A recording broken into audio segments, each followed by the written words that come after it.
अस्सलाम वालेकुम नाज़रीन, प्रोग्राम डायलॉग विद उरूज रज़ा में मैं हूं आपकी मेज़बान उरूज रज़ा सियामी।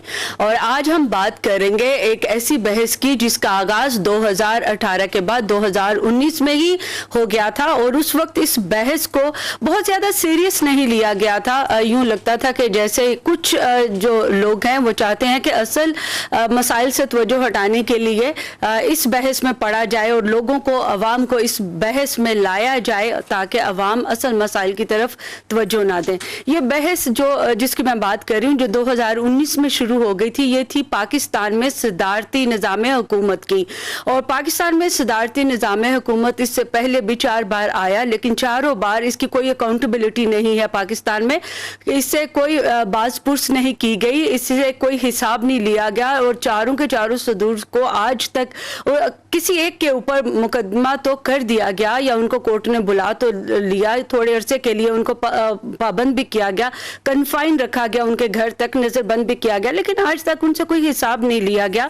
जबकि दूसरी जानिब जो जमहूरी और सियासी जमातें हैं उनको अकाउंटेबिलिटी के लिए बुला लिया जाता है, उनसे नैब सवालात भी करती है, उनको पाबंद सलासल भी रखा गया।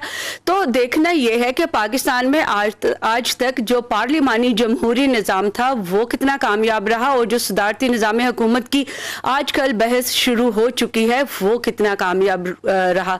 क्या सदारती निज़ाम हुकूमत की बहस या फिर उसको लाने की ख्वाहिश इसलिए तो नहीं की जा रही कि अपने इन 4 साल दौरे हुकूमत की जो परफॉर्मेंस है उसके ऊपर से तवज्जो हटाई जाए और अवाम को एक नई गाजर दे दी जाए कि वो इसके पीछे लग के इनकी परफॉर्मेंस के ऊपर बात ना करें।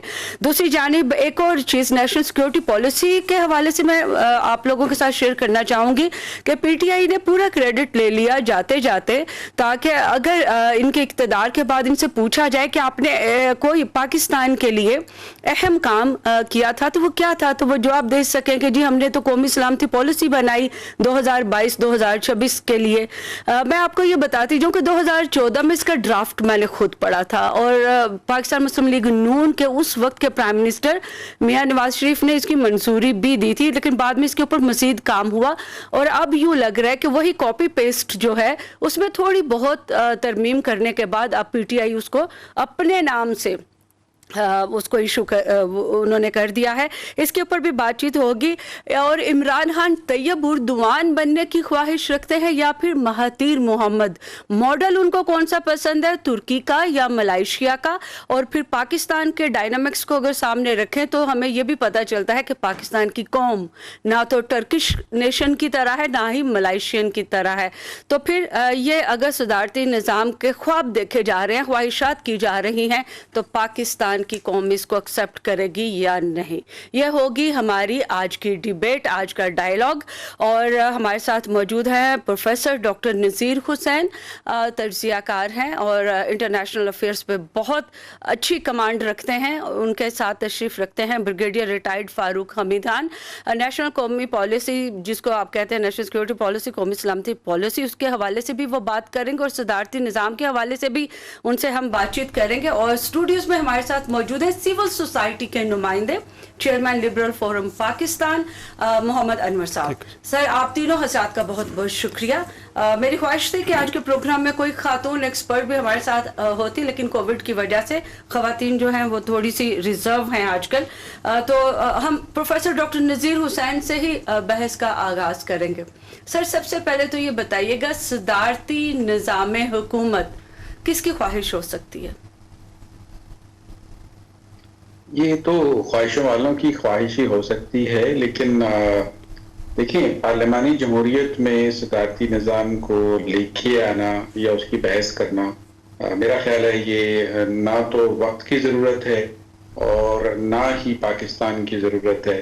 1973 के मुत्तफ़िका आइन के बाद, जिसमें पाकिस्तान में एक पार्लिमानी जमहूरियत की बुनियाद रखी गई थी और जैसी तैसी जमहूरियत चल रही है वो पाकिस्तान के लिए ही बनाई गई थी और पाकिस्तान में ही राइज होनी थी। बीच में जो आपने जिक्र किया 2 अतवार आए जिसमें सदारती निज़ाम की 11 और 11 22 साल तकरीबन सदारती निज़ाम रहा, लेकिन अल्टीमेटली हमें पार्लिमानी जमहूरी निज़ाम की तरफ ही आना पड़ा। मैं नहीं समझता कि पाकिस्तान में अब इस वक्त 2022 में सदारती निज़ाम की कोई गुंजाइश मौजूद रह जाती है, क्योंकि जो हमारी सियासी जमातें हैं वो उनके अपने अपने असर रसूख हैं, हर सूबे में हैं, पूरे पाकिस्तान में हैं। मेरा नहीं ख्याल कि कोई भी इस वक्त, अगर हम पाकिस्तान की 3 बड़ी जमातों की बात करें, पाकिस्तान तहरीक इंसाफ, पाकिस्तान पीपल्स पार्टी और पाकिस्तान मुस्लिम लीग नून, तो ये कोई भी नहीं चाहती इस वक्त। और सबसे बड़ा ये आपको बता दूं कि जो स्टेक होल्डर्स हैं, जो MNAs हैं, MPAs हैं, वो जब तक इस पार्लियामानी निज़ाम जमहूरियत से जुड़े हुए हैं, वो कोई भी ऐसी चीज नहीं करेंगे। हाँ, जैसे आपने अपने इब्तिदाई में कहा, शायद ये एक डाइवर्जनरी टैक्टिक हो सकती है, लेकिन मैं नहीं समझता, जो मेरा अपना तज्जिया और तजर्बा है गुज़िश्ता 3 दहाइयों का, कि पाकिस्तान में कोई गुंजाइश है या पाकिस्तानी अवाम इस चीज को काबिल कबूल समझते हैं। बिल्कुल ठीक है। सिविल सोसाइटी की ओपिनियन लेने से पहले मैं जानना चाहूंगी ब्रिगेडियर फारूक हमीद की ओपिनियन, क्योंकि मुझे याद है मैं और ब्रिगेडियर साहब PTI की हुकूमत के सबसे बड़े सपोर्टर थे, अभी भी है, जो उनका अच्छा काम है उसको सराहते हैं, लेकिन जहाँ पे तनकीद जायज़ है वो ब्रिगेडियर साहब भी करते हैं और मैं भी करती हूँ। ब्रिगेडियर साहब, आप मुझे बताएं कि ये जो सदारती निज़ाम हुकूमत है, मैंने पहले प्रोफेसर डॉक्टर साहब से पूछा कि ये किन की ख्वाहिश हो सकती है, आपसे मैं ये पूछना चाहूंगी ये जरूरत किसकी है? बिस्मिल्लाह रहमान रहीम, बहुत शुक्रिया।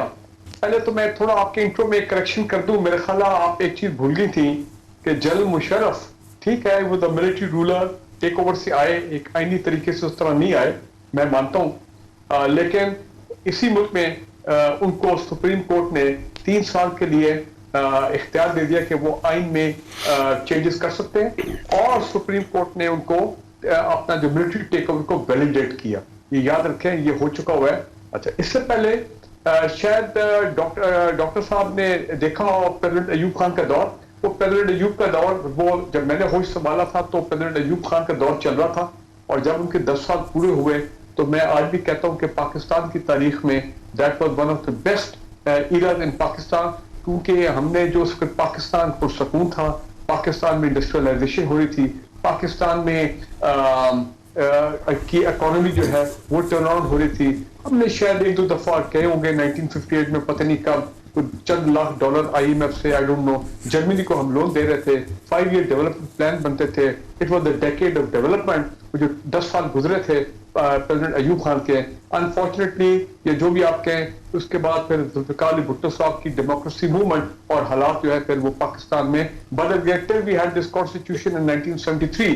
बीच में जनरल याया खान का जो प्रेसिडेंशियल दौर था वो एक इंटरिम था, उस ना जितनी उसकी मैं तो कहूँ मजम्मत की जाए कम है, बिकॉज वो उस तरह वहां पे हुए नहीं हालात, जो कि प्रेसिडेंट अयूब खान ने गलती ये की थी, अगर वो speaker of the national assembly को पावर ट्रांसफर कर देते तो शायद बेहतर होता, rather than transferring power to then general Yahya Khan. लेकिन बहरहाल दैट इज हिस्ट्री। मैं कहना ये चाह रहा हूँ, आपने कहा ख्वाहिश किसकी है, फिर देखिए पहली बात यह है कि प्रेसिडेंशियल सिस्टम जो है this is also form of democracy, ये कोई अनडेमोक्रेटिक चीज नहीं है। ये कोई आप ये ना कहें कि जनाब ये कोई वन पार्टी रूल है या ये कोई अथॉरिटेरियन रूल है। सर, इसमें ताकत सारी की सारी जो है वो एक शख्स के पास चली जाती है, और वो जो आपने जनरल परवेज मुशर्रफ की बात की और सुप्रीम कोर्ट की बात की, तो मैं आपको ये भी बता दूं कि सुप्रीम कोर्ट ने ही उनके ऊपर आर्टिकल 6 का इतलाक करते हुए, अगर आपको याद हो, जस्टिस वकार सेठ, अल्लाह ताला उनकी मगफिरत करे, पेशावर हाई कोर्ट के चीफ जस्टिस थे, उन्होंने उनको सजाए मौत दे दी थी कि उन्होंने ये आइन के साथ छेड़खानी की है,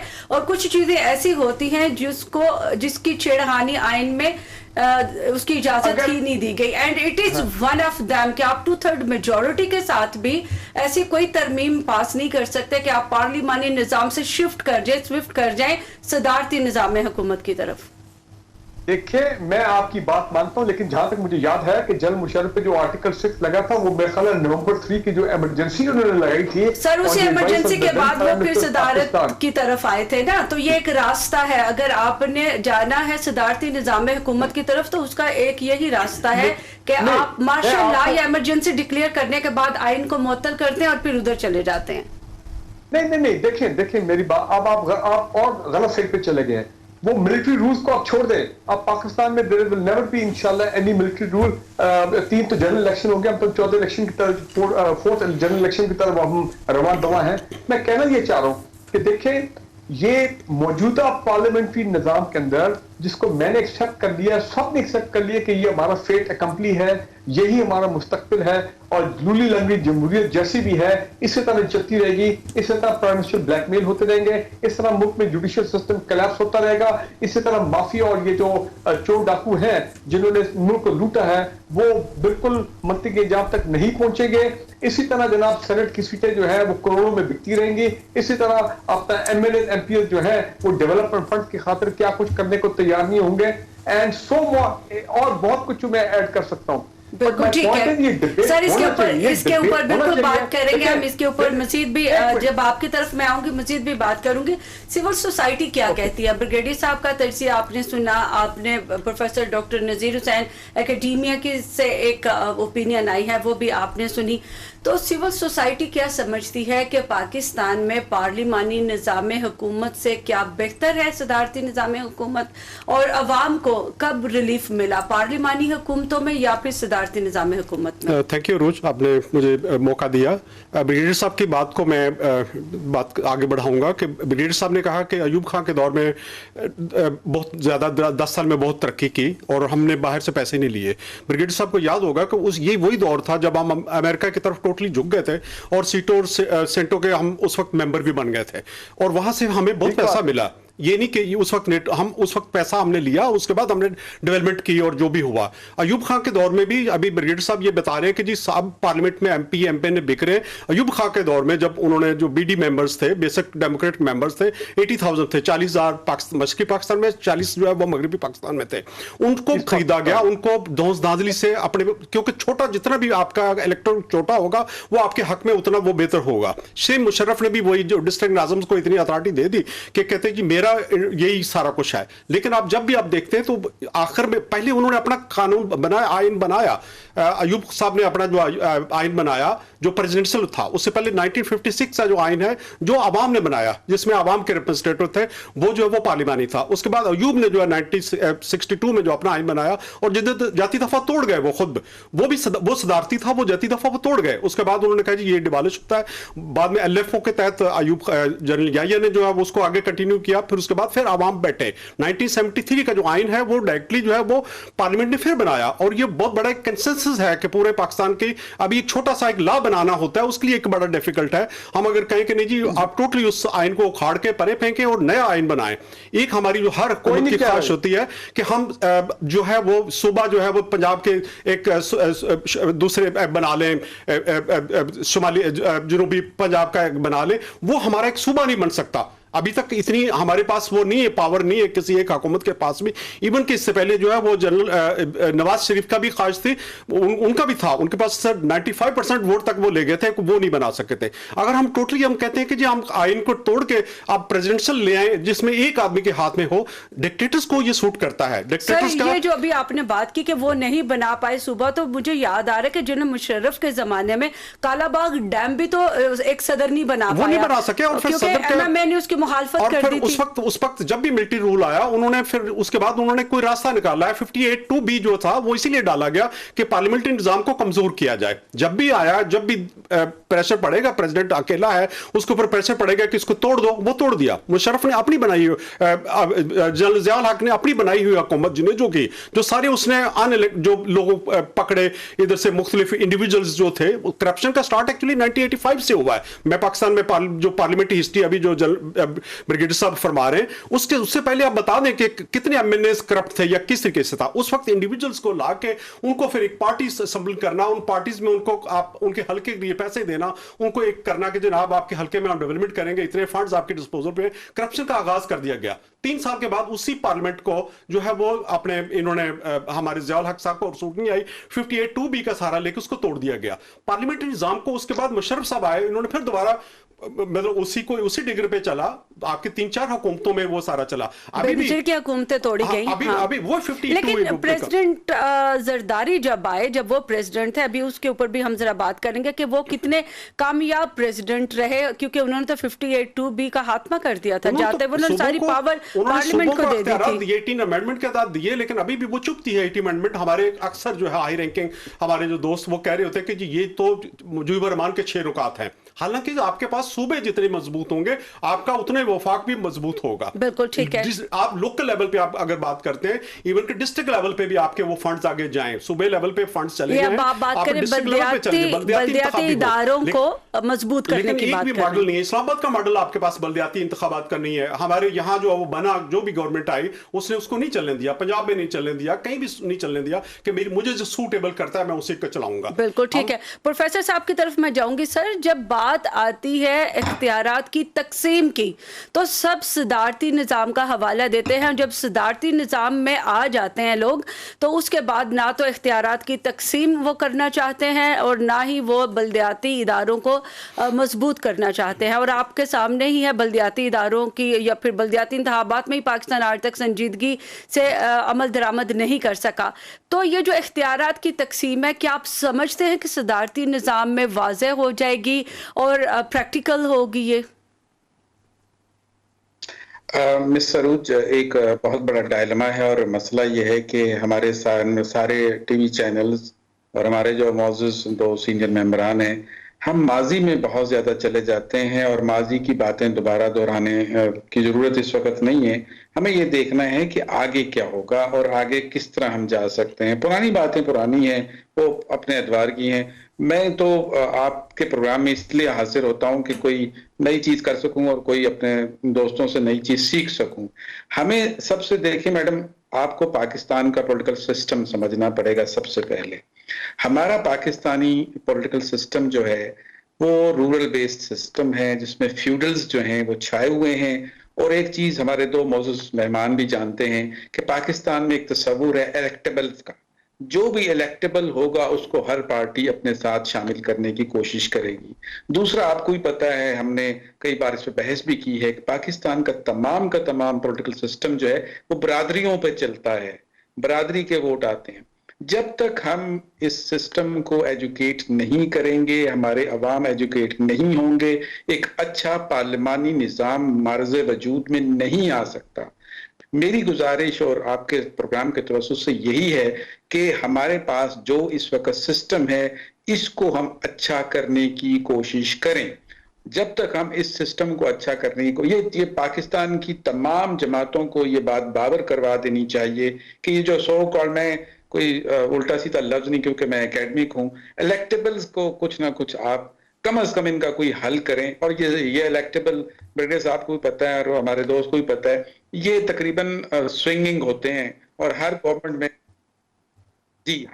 में चले जाते हैं। तो मेरी गुजारिश ये है कि इनको, हमारी पाकिस्तानी जो पॉलिटिकल पार्टीज हैं उनको बेहतर करने की जरूरत है कि इलेक्टेबल से जान छुड़वाई जाए और जो जेन्युइन लोग हैं, पॉलिटिकल लोग हैं, उनको सामने लाया जाए। एक बात। दूसरी बात जो आपने फरमाई कि हम अख्तियारात की नीचे तक तकसीम क्यों नहीं चाहते, इसलिए नहीं चाहते कि हम स्टेक होल्डर्स हैं।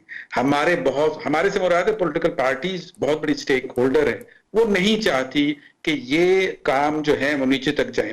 देखिए, हमारे दोनों मौजूद मेहमान ये समझते हैं कि बरतानिया बहुत बड़ी जमहूरियत की मां समझा जाता है, उसमें काउंटीज हैं, स्विट्जरलैंड में कैंटन्स हैं, यूनाइटेड स्टेट्स ऑफ अमेरिका में स्टेट्स हैं जो फुल्ली इख्तियारात हैं, जो अपने टैक्सेस भी लगा सकती हैं। अभी जैसे मेरे भाई ने कहा कि इनको तो कुछ हमारे जो मेहमानान हैं, जो लोग हैं, उनको तो 18th अमेंडमेंट हजम नहीं हो रही कि हम सेंटर के इख्तियारात सूबों को नहीं देना पा रहे, तो चाहे जाए कि सूबों के इख्तियारात जो हैं वो नीचे तक चले जाएं। जैसे अभी सुबह पंजाब में, जनूबी पंजाब की बात हुई, मैडम कितने अरसे से हम इस तकलीफ में लगे हुए हैं और मुझे मालूम है, आप भी गई हैं, हम भी गए हैं, मेरे 2 मौजूद मेहमान भी वहां तशरीफ ले गए होंगे कि बहावलपुर से एक बंदा चल के लाहौर हाई कोर्ट आता है, पंजाब की हाई कोर्ट आता है, या उसको बहुत से मसाइल होते हैं, उसका क्या कुछ नहीं होता।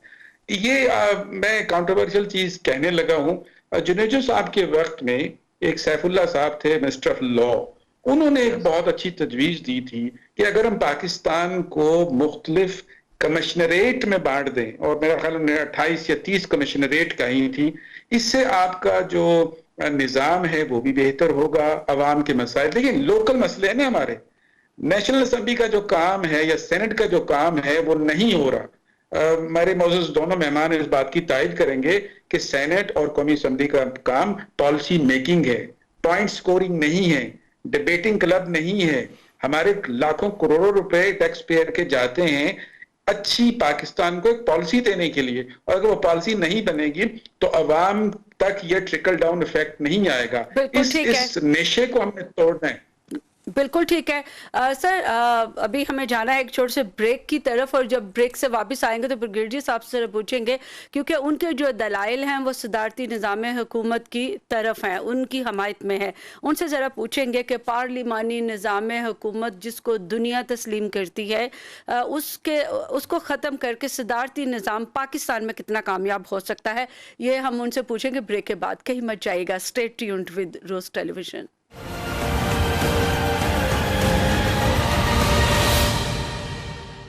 Welcome back to dialogue with Urooj Raza. और प्रोग्राम के सेगमेंट में ब्रिगेडियर रिटायर्ड फारूक हमीद साहब से मैं ये जानना चाहूँगी कि जो प्रेसिडेंशियल फॉर्म ऑफ गवर्नमेंट है या फिर जो सदारती निज़ाम हुकूमत है वो आने वाले पाकिस्तान के लिए, आने वाली नस्लों के लिए किस तरह बेहतर साबित हो सकेगा।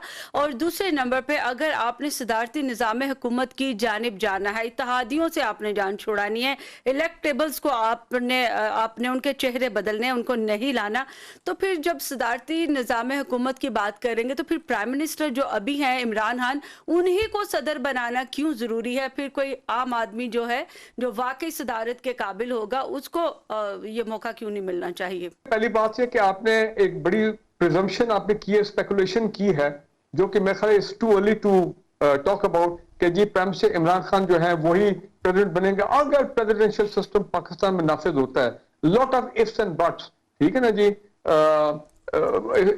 बड़ा तवील सफर है, ये नहीं कि ओवरनाइट इस किस्म की चीज हो जाएगी। मैं पहली बात ये कहना चाह रहा हूँ कि हमारा political system is heavily corrupted और इसमें बड़ी एक्सप्लॉयटेशन है, ब्लैकमेलिंग है, ये इलेक्टेबल्स हैं, ये फ्यूडल्स हैं, इनकी पूरी ग्रुप है पाकिस्तान की सियासत के ऊपर। पाकिस्तान का जो पब्लिक मनी है यही लोग हैं, ये वजीर बनते हैं, ये सब कुछ है, यही डेवलपमेंट फंड, ये तमाम चीजें तो यही लोग हैंडल करते हैं। लिहाजा इनका एक वेस्टेड इंटरेस्ट है, ये मौजूदा सिस्टम इनको सूट करता है। मैं यहां बात ये कहना चाह रहा हूं कि देखें, जनरल मुशर्रफ ने अपने दौर में लोकल गवर्नमेंट सिस्टम का एक निजाम बनाया था राइट फ्रॉम जीरो, लेकिन 2008 में आप देखें इट वाज बिल्कुल उड़ा के उसको फेंक दिया गया जैसे भी रिटर्न टू डेमोक्रेसी इन 2008। उसके बाद कोई सीरियस अटेम्प्ट नहीं की गई लोकल गवर्नमेंट सिस्टम को। और अभी आप देखें कि पंजाब का भी ये सारा ऐसी मामला चलता रहा क्योंकि ना पावर ये डिवॉल्व करना चाहते हैं, ना ये पावर ग्रासरूट लेवल पे लोगों को ट्रांसफर करना चाहते हैं। ये सब कुछ अपने हाथ में सेंट्रलाइज रखना चाहते हैं। ये इलेक्टेबल चाहे वो पार्लियामेंट में हो चाहे वो अपना प्रोविंशियल असेंबली में हो। एक तो ये बात। दूसरा ये है कि आपने अभी यहाँ 18th अमेंडमेंट की बात की। देखें 18th अमेंडमेंट जो है इसमें बड़े ग्रेट फ्लॉज हैं। एनॉमली पहले दिन से मैं कह रहा हूँ और पहले दिन से हम कह रहे हैं कि इसमें चेंज आना चाहिए। ये कोई खुदा के भेजा हुआ नहीं है कि जनाब 18th अमेंडमेंट आगे इसको हाथ नहीं लगा सकते। Any government which has a 2/3 majority in the parliament can do a constitutional amendment. यहाँ पे एक घंटे में कॉन्स्टिट्यूशनल अमेंडमेंट हुई है पाकिस्तान में। 18th अमेंडमेंट में ठीक है वो पोलिटिकल ऑटोनॉमी आई जो सूबों की बड़ी डिमांड थी, लेकिन हुआ क्या है कि सेंटर कमजोर हो गया फाइनेंशियली और प्रोविंसेस जो है ओवरफ्लोइंग विद मनी, और पैसा कुछ एक दो सूबों में कहां पे गया वो नजर आता है आपको किस फॉर्म में। आपको नजर आएगा लंदन में, आपको नजर आएगा जर्मनी में, आपको नजर आएगा दुबई में, न्यूयॉर्क में। The money was skimmed of. कितने अफसोस की बात है 14 साल से एक पीपल्स पार्टी पावर में सिंध में अरबों खरबों रुपए उनको मिला है एनएफसी वार्ड का। I don't even have the total amount with me, लेकिन 15 साल में बहुत पैसा मिला है। लेकिन एक अपना डिसेंट रेस्क्यू 1122 के एम्बुलेंस वो नहीं कर सके हैं। जो ग्रीन लाइन आई है 15 साल के बाद, वो भी फेडरल गवर्नमेंट ने इंटरवीन किया नवाज शरीफ साहब के दौर में, तो वहां पे ग्रीन लाइन आई है। कहने का मतलब है कि ये मौजूदा सिस्टम एक्सप्लॉयटेटिव इन नेचर है। ये मौजूदा सिस्टम सेंट्रलाइज करता है। ये मौजूदा सिस्टम करप्शन का बादशाह है। ये सिस्टम जो है, तो अगर हम चाहते हैं कि पाकिस्तान के अवाम इसी तरह पिसते रहे गुर्बत में, इसी तरह मरते रहे, इस तरह उनकी हालत यही रहे और बाकी लोग अमीर से अमीर हो जाए, the rich get richer, the poor get poor, local government को ये आने नहीं देंगे, उसको पावर नहीं देंगे, तो ठीक है, नो प्रॉब्लम, मुझे क्या है। अगर पाकिस्तान के अवाम भी ये चाहते हैं, खुश है, तो नो प्रॉब्लम। ये माफिया कभी नहीं, they will be the biggest opponents of the any change in the system. तो लिहाजा 18th amendment should be reviewed absolutely. मैं नहीं कह रहा उसको आप खत्म कर दें, मैं नहीं कह रहा हूं कॉन्स्टिट्यूट को एब्रोगेट कर दें। कॉन्स्टिट्यूशन में आपके पास एक प्रोविजन है कि अगर कोई ऐसा इशू आ जाए, आप देखते ना डिबेट किस तरफ जाता है, आ जाए तो गवर्नमेंट उस वक्त जो पावर में है can go to the people of Pakistan for a referendum ले। अवाम सब कुछ देख रही है, अवाम मेरे आपसे ज्यादा अक्लमंद है, अवाम में ज्यादा शऊर है, उनको पता कि कैसे वो उनसे वोट लिया जाता है, उनको पता कि कैसे उनकी एक्सप्लॉयटेशन होती है, उनको मालूम है कि कैसे उनको गरीब रखा गया है, दे नो एवरीथिंग। तो वो अगर आपको कल को रेफरेंडम में एक ओवरवेलमिंग मेजॉरिटी कहती है, तो फिर मेरा ख्याल है रियासत पाकिस्तान के इवन भी, मैं कहता हूं हमारी अदलिया जो देखे ना, जुडिशियल रिफॉर्म्स की हम बात कर रहे हैं, यहां पे जुल्म हो जाए, सालों साल लग जाते हैं, बड़े बड़े हाई प्रोफाइल केसेस वो लोग चलने ही नहीं देते हैं। व्हाई? बिकॉज अदलिया वो somehow they manage, they're so powerful। पूरी कोशिश कर ली इमरान खान ने, ये शुगर माफिया, आटा माफिया, फला माफिया, पावर प्रोड्यूसर माफिया, एक बंदा अरेस्ट हो सके, हाथ डाला है, इस पे हाथ डालने की कोशिश की है, लेकिन the mafia is too strong. अब वो एडमिट करता है, पूरी कोशिश की है नैब ने, 12-12 वॉल्यूम हर केस में उन्हें FIA ने किए, लेकिन जनाब नो वे। यहां पे 3-3 महीने की तारीखें पड़ती हैं। You need judicial reform, 18th amendment has to be, local government has to be made very very practicable and उसको फाल बनाना है। अवाम की राय लें, अवाम की राय, मेरी राय बिल्कुल, ये बड़ी अच्छी बात आपने की रेफरेंडम, एंड देन डिसाइड रियासत को फिर फैसला करना पड़ेगा। देखिए नवाज शरीफ के दौर में नेशनल एक्शन प्लान बना, कलेक्टिव एक सोच थी, उसके बाद आप इमरान खान की गवर्नमेंट को क्रेडिट दें कि अगर नवाज शरीफ अपने दौर में नेशनल वो सिक्योरिटी पॉलिसी नहीं बना सका, कम से कम इस दौर में इस गवर्नमेंट ने नेशनल सिक्योरिटी पॉलिसी तो आपको दी है ना। बेशक आप कहेंगे वो ये है, वो है, फला है। सो देखें, कहने का मतलब है कि बात करनी चाहिए। ये जो मौजूदा खामियां है, जुडिशियल रिफॉर्म्स आप करें, सबसे बड़ा मसला वो है हमारे सर, आपकी बात से मैं बिल्कुल एग्री करती हूँ। इस हुकूमत ने 4 साल गुजारी, अभी तक वो पुलिस रिफॉर्म्स नहीं कर पाए। मैं अवाम की राय जो है वो भी जरा लेना चाहूंगी। मोहम्मद अनवर साहब, आपकी तरफ मैं आऊंगी। ब्रिगेडियर साहब का अपना पॉइंट ऑफ व्यू है, बहुत अच्छा पॉइंट ऑफ व्यू है, एक बहुत बड़ी तादाद को रिप्रेजेंट करते हैं वो, मेजॉरिटी को। लेकिन सदारती निज़ाम में या आफ्टर 18th अमेंडमेंट अगर इसको डिज़ोल्व कर दिया जाता है तो आवाम की ज़िंदगी में कितनी तब्दीली आएगी, और ये जो पार्लिमानी निज़ाम है इसमें अभी तक कितनी तब्दीली जो है वो ये तब्दीली लेके आई है? एक तो मैं ब्रिगेडियर साहब की बात मैंने ये नहीं कहा कि 18th अमेंडमेंट को आप एब्रोगेट कर दें, नहीं सर, मैं आपकी बात ही नहीं कर रही सर, ये भी एक बहस है। जो एनोमलीज हैं उनको आप रिमूव करें। बिल्कुल ठीक है, बिल्कुल ठीक है सर। ब्रिगेडियर साहब ने 2-3 चीजें बड़ी इंपॉर्टेंट बात की। एक तो पब्लिक के पास जाए, पब्लिक बेवकूफ नहीं है, तो पब्लिक जो अपना सही हक इस्तेमाल करेगी। शुक्र है कि ब्रिगेडियर साहब ने भी तस्लीम किया, अदरवाइज ज़ियाउल हक साहब तो कहते थे पब्लिक जो है वो भेड़े हैं, उनको जहां मर्जी लगा दो, उनके पास तो वोट देने का हक ही नहीं होना चाहिए। ये ब्रिगेडियर साहब की एक बड़ी टोटली चेंज मैं समझूंगा। और दूसरा, ब्रिगेडियर साहब पॉलिटिशियंस के ऊपर के करप्शन वो सारी वही कर रहे हैं, मुल्क को उन्होंने उजाड़ दिया। ब्रिगेडियर साहब को याद होगा कि हम डेली अखबारों में कुछ न कुछ पढ़ रहे होते हैं, हमारी बड़े बड़े हर इंस्टीट्यूशन में करप्शन हो रही है। ये मत सोचे कि सिर्फ हमारे जो इलेक्टेड या सिलेक्टेड जो पार्लियामेंटेरियन हैं वो हैं, हमारे जजेस, हमारे बाकी जो रिटायर्ड आर्मी चीफ्स, आर्मी जो जनरल्स, उनके हमारे सोशल मीडिया में हमारे चल रहा होता है, अखबारों में आ रहा होता है कि ये करप्ट हैं। कभी मतलब इवन कि हमारे साबका नेवल चीफ जो है वो उनके बारे में बार्गेन करके उनको वापस लाए गए। इसलिए अदारे सारे करप्ट हैं। लेकिन मेन जो जस्ट अपने ब्रिगेडियर साहब बात कर रहे हैं कि हमारी जो जुडिशरी इतनी स्ट्रांग अगर हो कि वो जस्टिस करे, वो इंसाफ करे, तो सबको कटहरे में खड़ा करे और उसके बाद उससे रिकवर करे, तो ना कि वो लेट हो। और वो जुडिशरी किसने करनी है? वो हुकूमत ने करनी है। लेकिन जुडिशरी को हम अपनी मर्जी से अगर चलाएंगे, पीसीओ के तहत तो उनको हल्फ लेंगे जी अच्छा जी तुम्हारी प्रमोशन तब होगी, तब ये सारा प्रेशर डलेगा। जुडिशरी बेचारी भी, हमारे तो जस्टिस जो पहले है वो भी कहते थे कि हम क्या करें, अपनी नौकरियां बचानी है। अभी तक जस्टिस नसीम उसकी स्टेटमेंट है, वो कहते हैं हमने नौकरी बचानी है, अपनी स्किन बचानी है, हम क्या करें। तो मकसद ये है कि हम अदारों को अगर मजबूत करते हैं, अगर जस्टिस जो है वो सबके लिए इक्वल हो, तो वो फिर उससे सारा हो जाएगा। जहां तक पार्लियामेंट्री निजाम का है, तो अभी ये स्टेज है नहीं टोटली। इसमें बेशक प्रेसिडेंट आप ला लें, किसका आप कौन से एग्जांपल आप कर रहे हैं? तुर्की का एग्जांपल कर रहे हैं। तुर्की का जो आइन है वो सेकुलर आइन है, उनका आइन में है कि जो हम सेकुलर हैं, वहां जो है वो आर्मी जो है उनकी जो आर्मी जो है अतातुर्क के बाद वो अभी तक वो उसकी रखवाली है कि हम इस मुल्क को सेकुलर रखेंगे, हम यहाँ को मजहबी जमात नहीं लगाएंगे। और उसके बाद प्रेसिडेंट है, उनका प्रेसिडेंट जो है वो अवाम में है। वहां उन्होंने ये नहीं किया कि एक अदारे को सारा स्ट्रॉन्ग कर दिया, उन्होंने अपनी पुलिस को भी स्ट्रॉन्ग किया, सबको किया। जब भी कोई मसाइल होते हैं, इवन कि आपने देखा होगा वहां उनके आर्मी ने टेक ओवर करने की कोशिश की, बाकी अदारे आ गए, अवाम आ गए उनके सामने। अदारे सारे इस तरीके से नहीं बनते। हमारा अभी एज कितनी हुई है हमारे इस मुल्क की, लेकिन उसमें आधे से ज्यादा जो है वो हम मार्शल लॉ के अंडर रहे हैं। वन मैन शो, जब हम एक आदमी के एक डायरेक्टर के साथ रहते हैं, हम कारपेट बिछा देते हैं, कारपेट के ऊपर मिट्टी चलती रहती है, जब हम 4-10 साल बाद उठाते हैं तो उस वक्त हमें सारी गर्द नजर आती है। पॉलिटिशियंस का ये होता है कि उसको सारे ब्यूरोक्रेसी को भी पता है ये कौन सी करप्शन कर रहा है, इसलिए वो हाईलाइट ज्यादा हो रही होती है। अदरवाइज आप देखेंगे कि हमारे उसी जो पहला प्रोसेस किया गया था, हमारा कंट्री 2 हिस्सों में तकसीम हो गया, क्योंकि हम नहीं मान रहे थे, दूसरों की हम बात नहीं मान रहे थे कि नहीं हम ज्यादा अक्लमंद हैं, दूसरे बेवकूफ हैं। जब हम दूसरों को ये समझेंगे, जिस तरह अभी भी हम कह रहे हैं कि जी सिंध वाले करप्ट कर गए, क्या पंजाब में दूध की नहरें बह रही हैं? क्या खैबर पख्तूनख्वा में हमारा सारा मसला ठीक हो गया? बलूचिस्तान में ब्रिगेडियर साहब को याद होगा 3 दिन मशीनें चलती रही कंटिन्यूसली, जो नोट गिन रही थी, जो एक सेक्रेटरी के घर से और एक एडवाइजर के घर से वो नोट निकले, अभी तक उसका कोई हमें वही दोबारा फिर हुकूमत में है।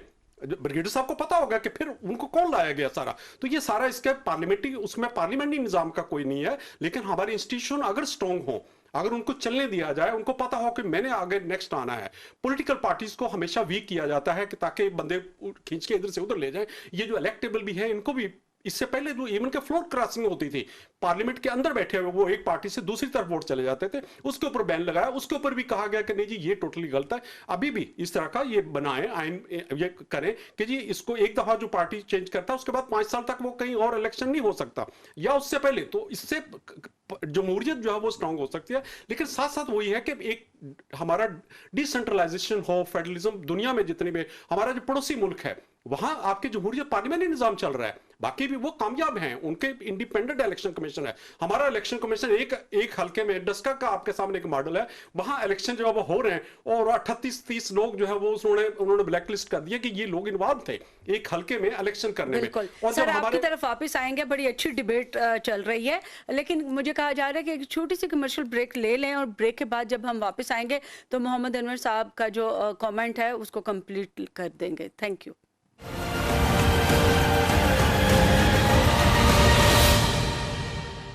Welcome back to dialogue with Urooj Raza. और क्विकली हमने एक स्विफ्ट करना है दूसरे सब्जेक्ट की तरफ, और वो सब्जेक्ट है हमारा नेशनल सिक्योरिटी पॉलिसी। बहुत इंपॉर्टेंट है, इसके ऊपर मीडिया ने बहुत कम डिबेट की है, और जिन बातों को हाईलाइट करना चाहिए था या जिन बातों के ऊपर डायलॉग होना चाहिए था वो नहीं आया अभी तक मीडिया में। मेरी कोशिश होगी कि आज के इस प्रोग्राम में हम नेशनल सिक्योरिटी पॉलिसी पे एक डायलॉग ओपन कर दें, और कल का जो हमारा शो होगा डायलॉग का, उसमें हम तफसील से नेशनल सिक्योरिटी पॉलिसी को डिस्कस करें, क्योंकि आज इसका हाउस हम ओपन कर रहे हैं। सर सबसे पहले आप अपना कमेंट कंप्लीट करें, फिर हम जाते हैं प्रोफेसर साहब की तरफ से। मैं इसी पे बात कर लूंगा। National security policy. Sir national security policy के बारे में पाकिस्तान तहरीक इंसाफ ये क्रेडिट लेना चाहती है कि ये जो नेशनल सिक्योरिटी पॉलिसी उन्होंने इशू की है ये उन्हीं की ही बनाई गई थी, लेकिन अगर आपको याद हो 2014 में पार्लियामेंट और डिफेंस दोनों मेरी बीट्स रही हैं, ये ड्राफ्ट मैंने मियां मोहम्मद नवाज शरीफ की गवर्नमेंट में पढ़ा था, और उसके बहुत सारे जो खदोखाल हैं, जो सैलिएंट फीचर्स हैं, वो इसमें भी नजर आए हैं। तो क्या ये कॉपी पेस्ट है, क्या है? इसमें ऑलरेडी उन्होंने एक एनालिसिस किया हुआ है, जो सिक्योरिटी अभी भी जो डॉक्यूमेंट्स पब्लिक के लिए हुआ है, इसके 2 पब्लिक, एक तो हमारा जो डिक्लासिफाइड है जिसमें हमारे जो एक्सटर्नल जो बाकी कंट्रीज के साथ किस तरह के रिलेशंस हो गए, इंटरनल बातें, वो नहीं हुआ। लेकिन जो ओपन हुआ है उसमें उन्होंने एक एनालिसिस किया है कि ये 2014 से लेके पिछले 7 साल के ये हुकूमतों के ये सारा एफर्ट्स है, उसमें एक एनालिसिस किया गया है। उसमें काफी सारी इन्वॉल्व थे, इंस्टीट्यूशंस थे, ये नहीं कि सिर्फ गवर्नमेंट के जो मिनिस्टर्स ये भी इन्वॉल्व थे, लेकिन उसमें बाकी सारे अदारे भी थे। और इसमें जब नेशनल सिक्योरिटी काउंसिल, ये हम इसकी पॉलिसी की बात कर रहे होते हैं, तो इमीडिएटली हमारा आता है कि शायद हम सिक्योरिटी की सिर्फ सिक्योरिटी हमारी डिफेंस ही है, लेकिन डिफेंस इसका एक कंपोनेंट है। इसमें एक सिर्फ कंपोनेंट है जिसमें बाकी 6-7 बाकी और भी कंपोनेंट है, जिसमें हमारे फूड के बारे में, हमारी पॉपुलेशन के बारे में, हमारी एजुकेशन का स्टैंडर्ड के बारे में, और हमारे दूसरे लोगों के रिलेशंस के बारे में। ये सारी पॉलिसीज का हिस्सा है कि हम किस डिग्री पे चल रहे हैं। इससे पहले भी हम काम कर रहे थे, ये नहीं कि काम नहीं हो रहा, हर अदारे अपना अपने वो उस पर काम कर रहा था, लेकिन उसमें यह है कि हम एक डिग्री पे एक चले। और फिर दूसरी सबसे बड़ी अच्छी बात इसकी है कि ये कोई स्टैटिक नहीं है कि एक दफा हो गया तो उसके बाद बस रुकेगा, लेकिन उसमें यह है कि जी हर साल इसको रिन्यू भी करते रहेंगे। और ये बहुत अच्छी बात और है। ये रिन्यू करते रहेंगे, उसमें नई चीजें ऐड करते रहेंगे, और फिर ये सिविल सोसाइटी को ये जो सिक्योरिटी डाला गया अभी किया गया वो एक डिबेट के लिए है कि जी लोग पब्लिक कंसर्न सिटीजन जो हम मुतलका हैं, हम जो बात कर सकते हैं वो लोग इस पे बात करें, उस पे अपनी राय दें। और इसमें जब ऐड किया गया उसमें यूनिवर्सिटीज प्रोफेसर, यूनिवर्सिटी टीचर सबको इन्वॉल्व भी किया गया, लेकिन उसमें अभी भी इवन के जो उसमें हार्मनी है कि प्रोमिसेस के अंदर हार्मनी हो। आगे एक हफ्ता पहले अभी डिबेट हमने ये स्टार्ट किया है, अभी भी हमारे मिनिस्टर्स कम से कम एक सूबों के खिलाफ बात करना छोड़ दें तो वहां से हम देख लेंगे कि यार ये हार्मनी का स्टार्ट इन्होंने कर दिया है। पॉपुलेशन मैनेजमेंट का इन्होंने, पॉपुलेशन पहले प्लानिंग की बात हो रही थी तो पॉपुलेशन मैनेजमेंट का वर्ड इस्तेमाल किया कि हमने अपनी पॉपुलेशन जो है, हमारी आधी से ज्यादा आबादी जो है वो 30 साल से यंग है, और उसको हमने अगर कहीं अच्छे तरीके से नहीं लगाया तो हमारे लिए बहुत बड़ी मुसीबत एक पड़ जाएगी। उनको हम कहां लगाएंगे? और फिर अनस्किल्ड लेबर खासतौर पर जो है, अभी जो हमारी अनस्किल्ड लेबर है उनको हम आर्टिफिशियल इंटेलिजेंस की तरफ मोड़े ताकि दुनिया में हम आगे बढ़ सके। ये इस पॉलिसी के मेन ये जो बहुत है वो अच्छी है। पॉलिसी है। और प्रोफेसर साहब मैं आपकी तरफ आऊंगी, मोहम्मद अनवर साहब ने तो बड़ा ब्यूटीफुली इसको डिस्क्राइब किया कि ह्यूमन सिक्योरिटी है, फूड सिक्योरिटी है, हेल्थ, एजुकेशन और फिर स्किल्ड लेबर और आर्टिफिशियल इंटेलिजेंस की तरफ जाने के जो रास्ते हैं या फिर जो स्किल्स हैं वो इसमें शामिल किए गए। बहुत अच्छी बात है, पाकिस्तान में ये काम बहुत पहले हो जाना चाहिए था। आप मुझे ये बताएं कि नेशनल सिक्योरिटी पॉलिसी में हमारे हमसाया ममालिक के साथ हमारे ताल्लुकात किस तरह से डिफाइन किए गए हैं, और उसके साथ साथ जिन हमसाया ममालिक के साथ हमारे थोड़े से सिक्योरिटी के इश्यूज हैं उनको किस तरह से आप देख रहे हैं कि नेशनल सिक्योरिटी पॉलिसी के तहत उसको टैकल किया जाएगा? मैडम, एक तो जितना मुख्तसर वक्त है इसमें बहुत मुश्किल है कि सारी चीज़ों का अहाता करें, लेकिन दो बातें जो आपने पूछी हैं उसको मैं बताऊं। एक तो ये है कि हमारा भी नाम शहीदों में शामिल है जिन्होंने थोड़ी सी जोर आजमाई की है। बहरहाल एक नेशनल कॉज होना चाहिए। सबसे पहली बात तो ये बताता हूँ कि नेशनल सिक्योरिटी पॉलिसी चाहे ABCD ने बनाई है, मुझे इससे कोई गर्ज नहीं है, एक कौम की सिमत को मुतय्यन करता है। ये हमें आज से 20 साल पहले ओपन कर देनी चाहिए थी, बना देनी चाहिए थी, जैसे भी है, और ताकि एक सिमत मुकर्रर हो जाए कौम की भी और पूरी दुनिया को भी मालूम हो जाए। और ये हर मुल्क में होती है, इवन हमारे दुश्मन मुल्कों में भी है, हमारे दोस्त मुल्कों में भी है, हमारे करीबी मुल्कों में भी है। क्योंकि नेशनल सिक्योरिटी पॉलिसी जो है, मैं बार बार गुजारिश कर चुका हूं कि ये आपकी सिमत मुतय्यन करती है। जब तक आपकी सिमत मुतय्यन नहीं होगी आप उस पर कोई भी अमल दरामद नहीं कर सकते। रिव्यू होना चाहिए। मैंने इस पर एकेडमिक पेपर्स भी लिखे हुए हैं। मेरी गुजारिश ये है और होती भी रही है कि जो क्लासिफाइड चीजें हैं उनको किसी तरह से मेटिट्यूट करके लोगों तक पहुंचाया जाए, डिबेट के लिए पहुंचाया जाए कि हमारी ऑपरेशनल स्ट्रेटजी इस बारे में क्या होगी, टैक्टिक्स हमारी क्या होंगी। जब तक वो क्लियर नहीं है हम इसको, मेरा ख्याल हम इसको कर सकते हैं। ठीक है, ब्रिगेडियर साहब का अपना पॉइंट है, वो सारा ला रहे हैं, लेकिन मैं एज एन एकेडमिक जब तक मुझे निटी-ग्रिटी नहीं पता मैं उस पर कोई डिबेट नहीं कर। यस, अभी इंडिया के मुताबिक पॉलिसी हमारी जो सामने आई है, कई ममालिक की पॉलिसी भी आई है, लेकिन आपने जो कि इंडिया की बात की है, मैं आपसे एक चीज गुजारिश करता हूं आपके प्रोग्राम के तवज्जुह से। ठीक है, अफगानिस्तान और भारत जो है हमारे दोनों पड़ोसी ममालिक भी हैं, किसी से अच्छे ताल्लुकात नहीं है, किसी से ताल्लुक नहीं है। एक तो यह है कि अफगानिस्तान का थोड़ा सा खुदा का वास्ता है उनको अपने हाल पे भी छोड़ दें। ठीक है, हमारे पड़ोसी हैं, हमारे नेबर्स हैं, एक नेशिया है, एक पुरानी पॉलिसी है, बिल्कुल ठीक है, उसको हमें रिविजिट करने की सर जरूरत है। हमारे और पास 2 इंडिया के मिनट साथ रह हम गए हैं, पीस मुझे करना क्विकली चाहते हैं। जाना है ब्रिगेडियर साहब की तरफ क्योंकि 2 मिनट रह गए। प्रोफेसर साहब आपकी बड़ी अच्छी बात थी और आपका पॉइंट ऑफ व्यू भी आ गया। ब्रिगेडियर साहब आप कैसे देख रहे हैं नेशनल सिक्योरिटी पॉलिसी को and how practical that policy is? पहले मैं क्विकली अपने मोहतरम गेस्ट ने जो जिक्र किया था, वो बलूचिस्तान के ग्रेड 20 के जो सेक्रेटरी थे, फाइनेंस सेक्रेटरी, जिनके घर से 75 करोड़ मिला था, उनको फाइनली पिछले साल 7 साल जेल हो गई थी नैब कोर्ट बलूचिस्तान में। जी वो ये इंटरनेट पे जाके खालिद पढ़ सकते लांगू हैं। जो सेक्रेटरी अच्छा, थे फाइनेंस के, बिल्कुल जी हाँ। अच्छा, दूसरी बात ये है कि ये अपना प्रोफेसर साहब ने एक बड़ी इंपॉर्टेंट बात की। देखिए, रियासत के कुछ ऐसे मामलात होते हैं जो कि आप हर चीज जो है ना पब्लिक नहीं कर सकते। ये एक रियासत की ये एक अपनी एक है जिसको एक कमिटमेंट है और अपनी एक मजबूरी के जो भी ये कल को ये वही है ना कि जिसमें पाकिस्तान का स्ट्रेटेजिक वेपन प्रोग्राम है।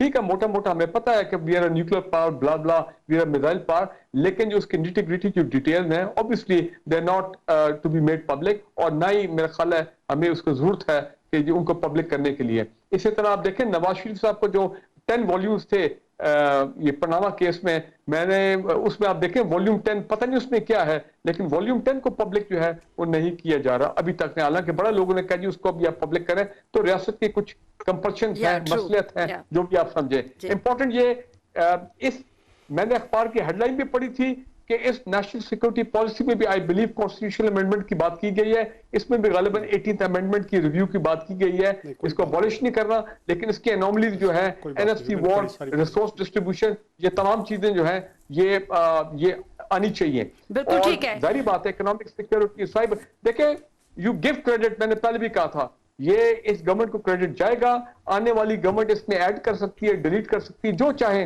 वो उसको अमेंड कर सकती है। उस वक्त क्या सिक्योरिटी की डायनेमिक्स होंगे, internal security, external security, foreign policy वगैरह। हाँ एक बात है, इसमें इन्होंने वादे तौर पे किया पीस विद इंडिया, और अभी लेटेस्ट आपने देखा है कि मैं आज भी पढ़ रहा था कि उनके आर्मी चीफ ने जो इंडिकेट किया है डीमिलिटराइजेशन ऑफ सियाचिन, इसको पाकिस्तान ने रिजेक्ट नहीं किया। इस जो उनकी एक किस्म की सजेशन है, ये मतलब ये बात इस पे जो है उनसे बातचीत हो सकती है। पाकिस्तान के अपने पॉइंट ऑफ व्यू है how is the demonetization Siachen to take place. So बिल्कुल नेशनल सिक्योरिटी और economic security the nerve centres पे तो कोई शक नहीं है। सिक्योरिटी पॉलिसी के ऊपर से कल हम बात कर रहे हैं, प्रोग्राम का वक्त खत्म हो गया, ठीक होगी तो ब्रिगेडियर साहब प्रोग्राम का वक्त खत्म हो गया। आई विश कि मेरा आपके साथ ना कोई 2-3 प्रोग्राम्स इकट्ठे हो ताकि हम तफसील से इसके ऊपर जरा रोशनी भी डाल सकें और आपका तजिया भी आ सके। आज के प्रोग्राम में जो सबसे अच्छी बात ये रही कि हमने सदारती निज़ाम हुकूमत और पार्लिमानी निज़ाम हुकूमत, इसके कॉन्स एंड प्रोन्स जो हैं वो डिस्कस किए, और इसी तरह हमने ये जो चेहरे बदलते हुए वापस आ जाते हैं और फिर हम बात करते हैं उस निज़ाम की कि इलेक्टेबल से जान छुड़ाई जाए या फिर इत्तेहादियों के मरहूने मिन्नत हमारी हुकूमत ना रहे, या फिर अगला प्रेसिडेंट कौन होगा। अगर प्रेसिडेंशियल फॉर्म ऑफ गवर्नमेंट आप चाहते हैं तो फिर इमरान खान ही क्यों,